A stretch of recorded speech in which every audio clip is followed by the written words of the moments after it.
a united front from Europe.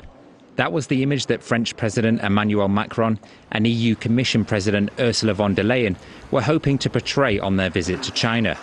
As he met with President Xi Jinping in Beijing, Macron looked to turn on the diplomatic charm and persuade his Chinese counterpart to help bring an end to the war in Ukraine. The French leader sees China's influence over Russia as a potential game changer.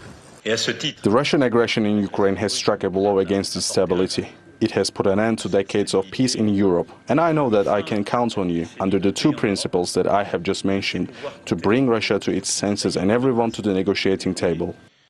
China has claimed to be neutral on the war in Ukraine, and earlier this year Beijing released a 12-point peace plan calling for a ceasefire. But many in the West remain sceptical about China's stance, pointing to its close relationship with Russia.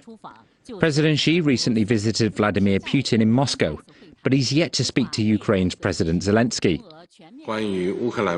Regarding the Ukrainian crisis, China insists on promoting peace through talks and a political settlement. China is willing to work with France to call on the international community to maintain rational and restraint and avoid taking actions that will further make the crisis deteriorate or even get out of control.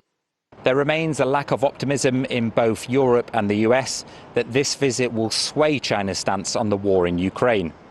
Beijing has shown little willingness in getting Kyiv and Moscow around the negotiating table, and there are concerns that China would even consider backing Russia with weapons. But in China's new self-appointed role as global peacemaker, there remains some hope in Europe that President Xi could still have a considerable role in securing a peaceful outcome. Away from the war, and President Macron is hoping to improve trade links with China as it reopens following years of pandemic isolation. He's brought along a 50-strong delegation of business leaders from France, representing major companies such as Airbus and EDF. Whilst European leaders remain wary of dealing too closely with China, they still recognise the importance of the country as a major trade and investment partner. Adam Hancock, TRT World, Singapore.